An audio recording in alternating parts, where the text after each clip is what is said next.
नमो नमः. नमो नमः. संस्कृत भाषेचा अभ्यास करताना आपण वेगवेगळ्या शब्दांचा अभ्यास करतो. जसं की आपण एक शब्द घेऊया, सूर्य. या शब्दामध्ये दोन शब्द आहेत, सूर्य आणि उदय. पण आपण सूर्य उदय झालाय असं म्हणतो का? नाही. तर काय म्हणतो आपण? सूर्योदय. सूर्योदय झालाय. किंवा एखाद्या व्यक्तीचं नाव जर रामेश्वर असेल तर त्यातही दोन शब्द आहेत, राम आणि ईश्वर. पण आपण राम ईश्वर इकडे ये असं म्हणतो का? नाही. काय म्हणतो आपण? रामेश्वर इकडे. रामेश्वर. तर म्हणून की राम आणि ईश्वर याचं रामेश्वर झालंय, सूर्य आणि उदय याचं सूर्योदय झालंय. मग इथं काय प्रक्रिया होते याच गोष्टीचा आज आपण अभ्यास करणार आहोत. तर आज आपण संधी या विषयाचा अभ्यास करणार आहोत.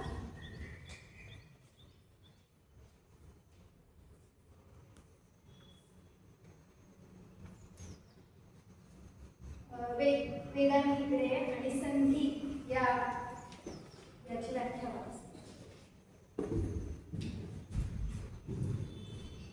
वर्णद्वयस्य मेलनेन यः विकारः उत्पद्यते सः सन्धिः कथ्यते.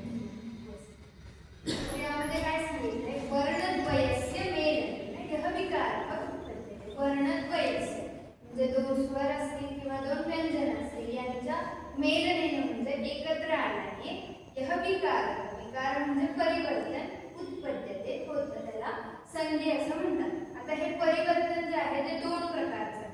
जसं की त्याच्या रूपामध्ये बदल होऊ शकतो किंवा त्याच्या उच्चारणामध्ये बदल होऊ शकतो. सूर्योदय म्हटल्यानंतर त्याच्या रूपामध्येही बदल झाला आणि उच्चारणामध्येही बदल झाला.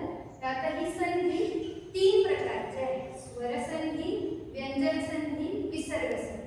आज आपण स्वर संधी याचा विचार करू.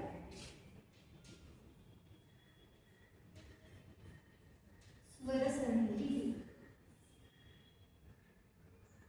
इंद्रजा स्वर संधीची व्याख्या वाच.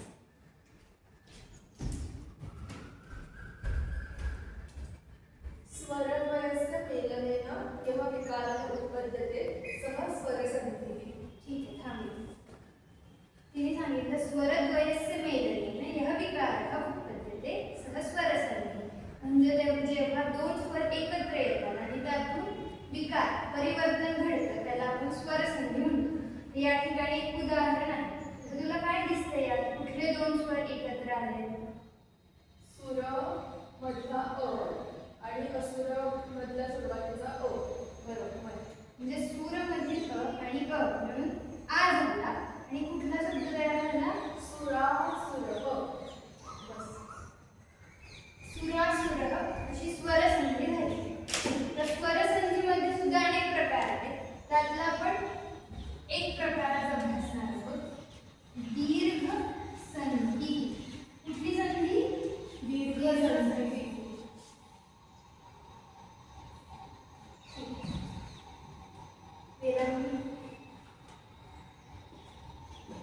दीर्घ संधीची व्याख्या वाच.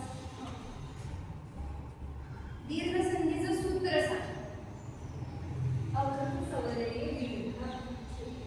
तर ही जी दीर्घ संधी आहे त्याच्यासाठी एक सूत्र आहे. त्या सूत्राच्या माध्यमाने आपण त्या संधीमध्ये काय सांगायचा प्रयत्न केला आहे ते बघूया.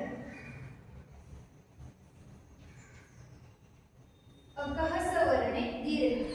अक हा एक प्रत्याहार आहे आणि